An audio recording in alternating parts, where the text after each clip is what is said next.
Hey everybody, welcome to BrickVault. Today I get to show you guys the custom LEGO minifigure scale U-Wing Starfighter. It was first seen in Star Wars Rogue One, and it primarily serves as a troop transport, which is a decent cover to explain why it never showed up in any of the previous Star Wars movies, and I personally think it fits really well within the universe of other Starfighters from this particular era in the Star Wars universe. The original design has come from Caleb Ricks, and if this video seems a little bit familiar to you guys, this is actually a 2.0 or updated version of the U-Wing design. Aesthetically, it looks very similar, but internally it has changed significantly, so the ship is much stronger. Up until this point, I would say the U-Wing was probably the most delicate in the fleet, and now we've gotten it to a really comfortable level of handling, and dare I say it, but this model is easily swooshable now. Just like the previous version of the model, you can get the building instructions at our web store. That's www.brickvault.toys. With each purchase comes the PDF step-by-step building guide, as well as a digital parts list file for easily uploading and ordering all the pieces that you're going to need online. And there are two different color combinations as well. So there's one here in the video, which is kind of a creative liberty, as well as exact detailing of the ship that you saw from Rogue One. Purchasing instructions is a great way to help support us here at the channel, as well as the talented designers that we work with,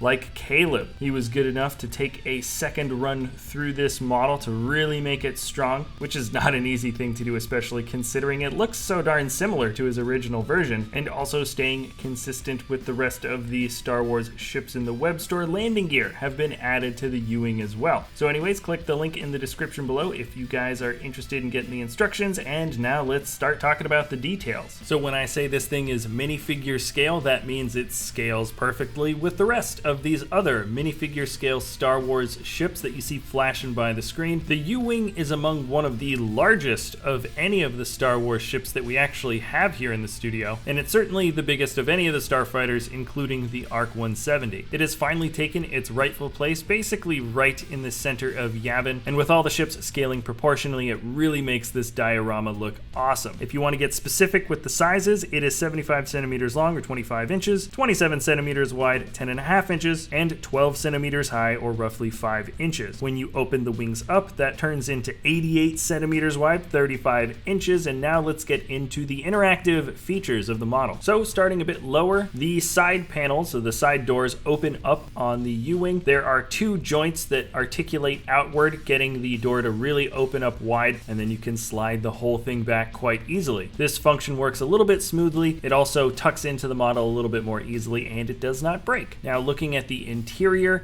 just holding the model, you can see that there is just some space for adding figures. There's a few studs here and there so they can stand and pose around, but aside from the detailing you see in the back wall, the inside of the ship is relatively empty, minus the cockpit. Speaking of which, let's get into the function for getting figs in and out. You can break off the whole top of the windscreen with a few of the plates and tiles attached to it as well, and inside you have some really highly detailed builds for both controls and seats for both the pilots. They fit in incredibly easily, and it's probably some of my favorite cockpit detailing for any of the Starfighters, just because the seats and controls look a little bit more interactive than maybe some of the smaller areas. They also look pretty cool when inside the cockpit. I like being able to look at the U-Wing from a few different angles, and you can really see them popping out within the windscreen. And this might not be the best angle, but you can see my hand flashing around underneath the bottom, showing off that bottom windscreen where the pilots technically could see beneath the ship, just like within the movie. Now jumping back down to the bottom of the model, this is the newest thing that has been added. I went back and forth with Ramon for a long time on how to get that landing gear to fold back into the wings, and he laughed at me when I said panels. Well, guess what? That's how they fit into the build, and I think the function works incredibly well. You can't hardly see them when they're folded up, and lifting the model up so you guys can get a slightly better view as to just how thin they fit into the bottom here. You can see that there are a bunch of little panel or window pieces that are lined up next to each other, and the plate sticks out by roughly half a plate for most of the body, and then there's that extra little foot. It doesn't affect the structural integrity of the wings, and it works just like how the U-Wing has feet that fold out on the wings like in the movie, even though functionally that doesn't seem like the most normal way to do it. From what I can tell, the feet on the U-Wing in general, I think more serve to stabilize the large body of the ship instead of supporting the main weight of the body. I still think the weight of the ship is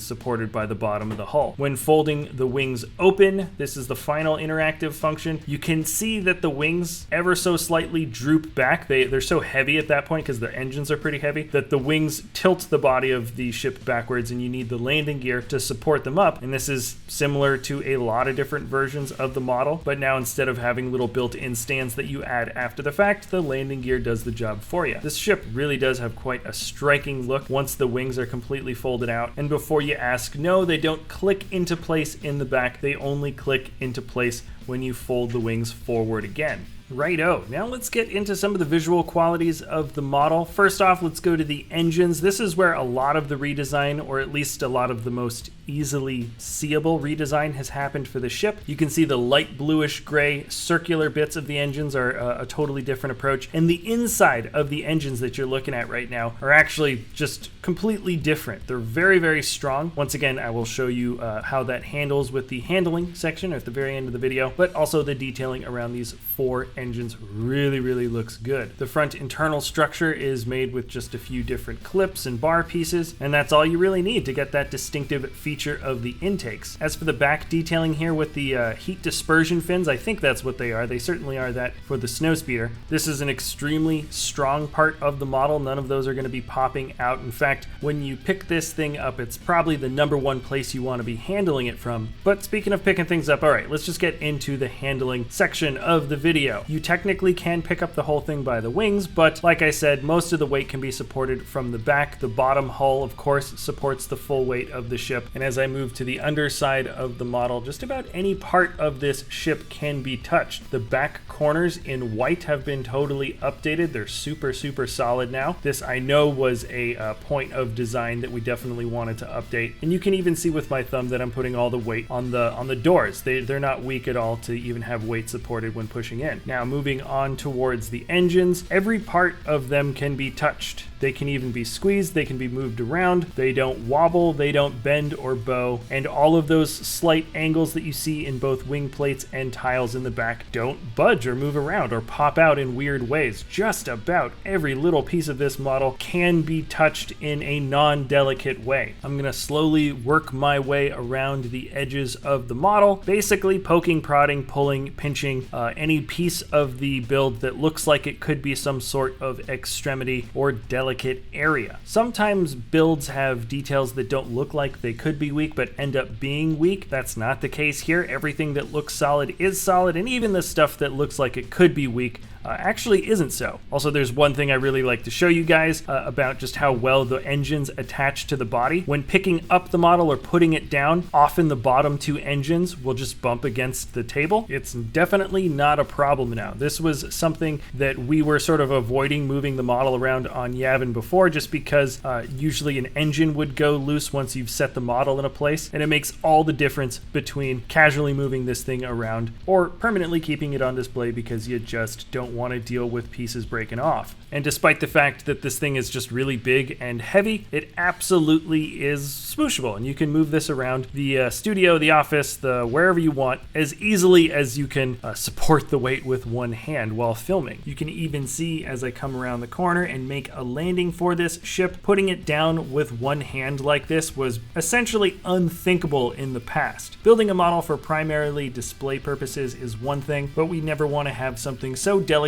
you're afraid to move it around. So guys, there it is. This is the minifig scale U-Wing model. I think everybody here in the studio is really happy with the way this thing turned out. Let me know what you guys think about this in the comments below, obviously. And of course, if you've got ideas for other types of models you want to see us do in the future, please let me know as well. The building instructions can be found at our web store. That's www.brickvault.toys. Once again, it's a great way to help support us here at the channel, what we do, and the builders we work with. If you enjoy our content, you can always like or subscribe, and we'll see you next time at BrickVault.